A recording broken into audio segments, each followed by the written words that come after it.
जोहार बच्चों। आज एक बहुत इम्पोर्टेंट टॉपिक के साथ मैं हूँ। पेन पेपर का सहारा लेना पड़ता है इस डेराइवेशन के लिए। अ, हमें बायोट सेवर्ट्स लॉ के अंडर में मैग्नेटिक इफेक्ट निकालना है, मैग्नेटिक फील्ड निकालना है on the axis of ring. ये एक रिंग है, इस रिंग का ये एक्सिस है। इस एक्सिस के किसी एक पॉइंट पर मैग्नेटिक फील्ड कैलकुलेट करना है। मान लीजिए इस पॉइंट पर मैग्नेटिक फील्ड कैलकुलेट करना है। तो इसको समझने में थोड़ा सा परेशानी होता है, लेकिन इस डेराइवेशन को आपको समझना जरूरी है। आपके बोर्ड बोर्ड के पॉइंट ऑफ व्यू से ये बहुत इंपॉर्टेंट है। तो चलिए समझते हैं कि यह डेराइवेशन क्या करता है और कैसे इस पर मैग्नेटिक फील्ड कैलकुलेट करना है। मान लेते हैं कि ये जो रिंग है, ये रिंग कुछ ऐसा है। हमने इस रिंग को सर्कुलर लूप के जैसा कंसिडर किया होगा। इसके सेंटर पे मैग्नेटिक फील्ड कैलकुलेट किया होगा। अब इस सेंटर से अगर एक लाइन ऐसे पास करा दिया जाए, मान लीजिए ऐसे एक सेंटर से लाइन पास कर रहा है, तो इस लाइन के किसी पॉइंट पर मैग्नेटिक फील्ड कैलकुलेट करना है। मान लीजिए इस लाइन के इस पॉइंट पर आप मैग्नेटिक फील्ड कैलकुलेट करना चाहते हैं। तो इसको समझने के लिए आपको कुछ बातों को बहुत अच्छे से समझना होगा। ये एक 3D डेरिवेशन है, या मैं जो समझा रहा हूँ ये एक 3D डायग्राम है। इस 3D डायग्राम को आपको 2D में समझना पड़ेगा। सबसे पहली बात, मान लेते हैं कि ये पॉइंट O है और हम लोगों को P पॉइंट पर मैग्नेटिक फील्ड कैलकुलेट करना है। ठीक है, मान लीजिए कि ये O पॉइंट है, ये P पॉइंट है और ये एक लूप है। और ऐसा कंसिडर करते हैं कि इस लूप का रेडियस मान लीजिए कैपिटल R है। ठीक है, ऐसे। और इसके इस एक्सिस पे मैग्नेटिक फील्ड कैलकुलेट करना है। ट्राई टू कंसंट्रेट, ध्यान से समझने की कोशिश कीजिए। सबसे पहला काम क्या करते हैं हम लोग कि इसका ये जो एक्सिस है, यहाँ पर एक स्मॉल करंट एलिमेंट ले लेते हैं जिसको हम लोग टीएल रिप्रेजेंट करते हैं। और इस मैग्नेटिक, इस करंट कैरिंग लूप जो है, ये जो रिंग है, इस रिंग पे करंट आई फ्लो कर रहा है। तो हमने क्या सीखा है कि जहां से डीएल है, वहां से जिस पॉइंट पर मैग्नेटिक फील्ड निकालना है उस पर एक पोजीशन वेक्टर खींचते हैं। अच्छा, अब मान लेते हैं कि ये जो पी पॉइंट है, इस पी पॉइंट जो सेंटर है, वहां से पी पॉइंट का डिस्टेंस एक्स ऐसे मान लेते हैं। और ये वाला जो लेंथ है ये आर है, ऐसा मान लेते हैं, दिस इज आर।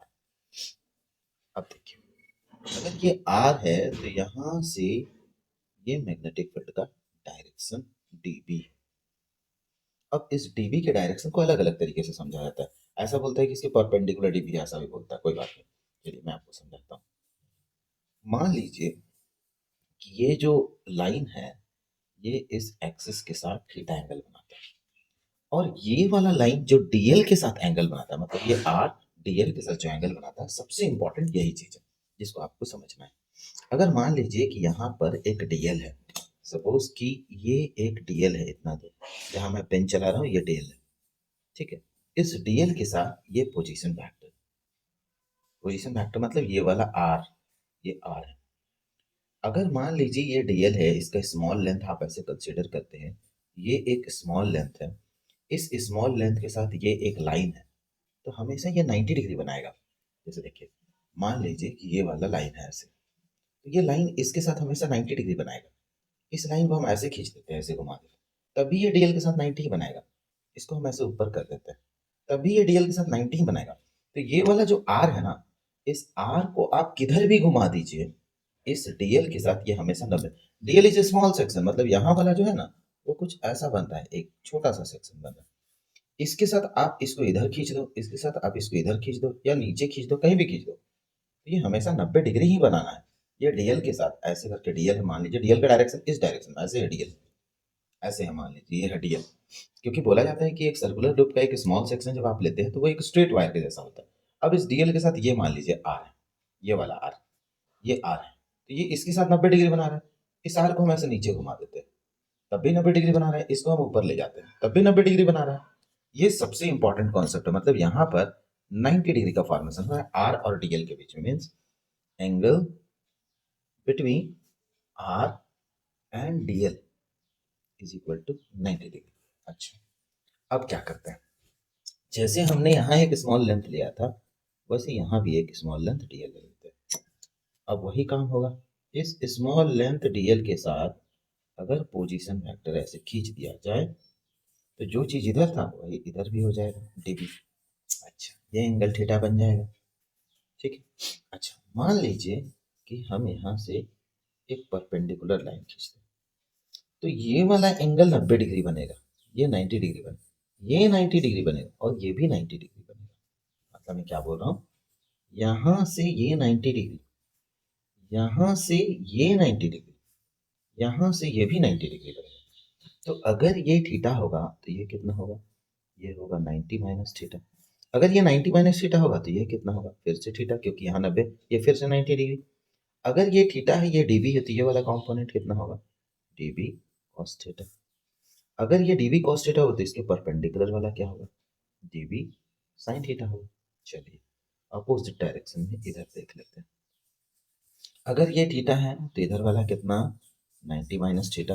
अगर ये 90 माइनस थीटा है तो ये कितना, थीटा। ये डीबी है और ये थीटा एंगल बना रहा है, तो ये हो जाएगा डीबी कॉस थीटा और इसकी इधर हो जाएगा डीबी साइन थीटा। अब एक और इम्पोर्टेंट कॉन्सेप्ट, ये रिंग है, आपने यहाँ से पोजीशन वेक्टर, इधर डीएल लिया था, यहाँ आपने डीएल लिया था, यहाँ से पोजीशन वेक्टर खोजे, तो इसके ऊपर डायरेक्शन में एक डीबी कॉस थीटा आ रहा है, ये वाला। ठीक है, जब आपने डीएल यहाँ लिया था ऐसे ऐसे, ये वाला पोजीशन, इसके बारे में बात कर रहा हूँ मैं, ये वाला। जब आपने यहाँ से एक पोजीशन वेक्टर लिया तो एक डीबी साइन थीटा नीचे की तरफ आया, तो ये dB, sorry dB cos theta, ये डीबी कॉस थीटा और ये dB cos theta, value same, opposite direction, cancel करेगा। मान लीजिए यहाँ पर डीएल होता तो आप ऐसे पोजीशन वेक्टर लेते, जैसे मेरे पेन का डायरेक्शन ऐसे लेते। अगर ऐसे लेते तो मेरी तरफ इधर एक डीएल कॉस थीटा बनता, तो अगर यहाँ डीएल लेते तो उसके अपोजिट यहाँ भी एक डीएल लेते, तो इधर एक डीएल कॉस थीटा होता, तो ये वाला डीएल कॉस थीटा और ये वाला डीएल कॉस थीटा एक दूसरे को कैंसिल करता। मैं ये कहना चाह रहा हूँ कि किसी जगह भी आप अगर करंट एलिमेंट लेंगे, छोटा सा मान लीजिए यहाँ लेते तो ऐसे होता, तो डीएल कॉस थीटा ऊपर की तरफ जाता, ठीक उसके अपोजिट रहता तो ऐसे डाउन नीचे की तरफ जाता। तो कहीं पर भी आप अगर करंट एलिमेंट लेंगे तो डीबी कॉस थीटा एक दूसरे को कैंसिल कर देगा, तो बचेगा क्या, बचेगा ये डीबी साइन थीटा। ये रेडियस आर है, ये एक्स है और ये आर है। आर मतलब अगर इस आर का वैल्यू देखेंगे तो यहाँ 90 डिग्री बना रहा है, तो ये आर हो जाएगा root under R square plus x square. क्यों, क्योंकि ये पाइथागोरस थ्योरम को फॉलो कर रहा है। अब जब डिराइव करेंगे तो सोचने वाली बात है, यहाँ वाला 90 डिग्री का कॉन्सेप्ट नहीं बोल रहा है कि अगर ऐसे है, यहाँ एक छोटा सा करंट एलिमेंट लेंगे तो this is the current element DL. इस आर को आप ऐसे रखो या ऐसे टेढ़ा करके रखो या ऐसे ऊपर करके रखो, हमेशा 90 डिग्री ही फॉर्म करना है इसके साथ। डीएल और आर के बीच में हमेशा 90 डिग्री ही बनेगा। चलिए Biot Savart's law, Biot Savart's law के हिसाब से क्या होता है, डीबी, डीबी क्यों होता है, क्योंकि स्मॉल है, डीएल के लिए आप कैलकुलेट करें, क्या होता है, mu nought by 4 pi I into DL cross R divided by R cube. अच्छा चलिए आगे बढ़ते हैं। अगर इसी को आप थोड़ा सा और अच्छे से सॉल्व करेंगे तो हो जाएगा mu nought by 4 pi I, DL और आर के बीच में, ये डीएल और आर के बीच में कितना डिग्री, 90 डिग्री, तो DL R sine 90 degree divided by R cube. अब साइन 90 का वैल्यू 1 और आर क्यूब के साथ ये कैंसिल, तो हो गया mu nought by 4 pi I into D L by are square, ये निकल गया डीबी का वैल्यू। अच्छा अब क्या करते हैं, अब इस वाले ट्राइंगल को कंसीडर करते हैं। इस वाले ट्राइंगल से अगर आप साइन थीटा का वैल्यू कैलकुलेट करें, ये वाले ट्राइंगल से साइन थीटा, तो इस थीटा के सामने वाला परपेंडिकुलर बाय हाइपोटेन्यूज, क्या होगा, आर डिवाइडेड बाय हाइपोटेन्यूज का वैल्यू कितना, root under R square plus x square, ये हाइपोटेन्यूज का वैल्यू हो जाएगा। अब ये डीवी का वैल्यू हमने निकाला, ये साइन थीटा का वैल्यू इसलिए निकाला क्योंकि ये कॉस थीटा तो एक दूसरे को कैंसिल कर रहा है, बच रहा है सिर्फ साइन थीटा। मतलब अगर आपको टोटल मैग्नेटिक फील्ड निकालना है तो क्या करना है, ये पूरा जो भी साइन थीटा बनेगा हर जगह से, डीएल डीएल डीएल इधर इधर इधर हर जगह से लेंगे, तो ओवरऑल साइन थीटा इस डायरेक्शन में होगा, जिसको अगर जोड़ दिया जाए तो इस पे ओवरऑल मैग्नेटिक फील्ड निकल जाएगा। तो क्या करना होगा, डीवी साइन थीटा को जोड़ देना होगा। क्या करते हैं, इंटीग्रेशन ऑफ डीवी का वैल्यू कितना है, mu nought by 4 pi I into D L by are square, R square ये वाला आर के बारे में बात हो रहा है, ये आर इंटू साइन थीटा का वैल्यू कितना है, R by root under R square plus x square और साथ में डीएल इधर है। ठीक है, अब इस दोनों को मर्ज करते हैं, देखिए कैसे करें, integration of mu not I by 4 pi, ऊपर में इधर है आर। अच्छा इस आर का वैल्यू कितना, इस आर का वैल्यू ये root under R square plus x square, ये वाले आर के बारे में बात करें तो क्या लिखेंगे, root under R square plus x square का पावर 2, ये वाला। तो बचा कि ये आर तो यहाँ लिख लिए। अच्छा इसको नहीं लिखते हैं, चलिए यहाँ लिखते हैं R by root under R square plus x square. आप ध्यान से समझिए क्या करते हैं। अब आगे इसको सॉल्व करते हैं। Integration of mu nought I by 4 pi. अच्छा इधर आर लिखा हुआ है, इधर इस वाले में आर स्क्वायर को हटा देंगे तो रूट हट जाएगा, तो क्या हो जाएगा r square plus x square हट जाएगा।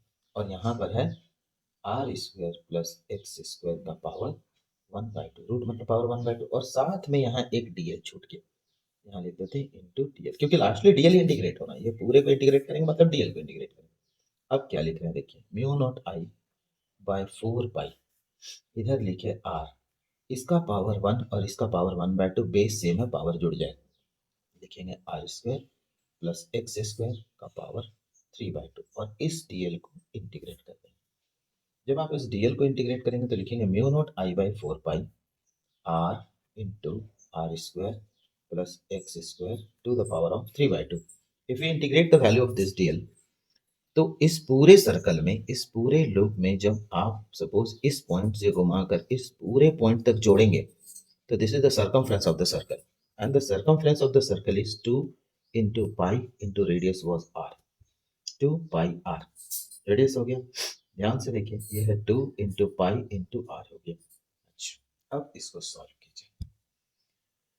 अगर आप इसको सॉल्व करेंगे तो इसका वैल्यू होगा mu not into I into 4 pi.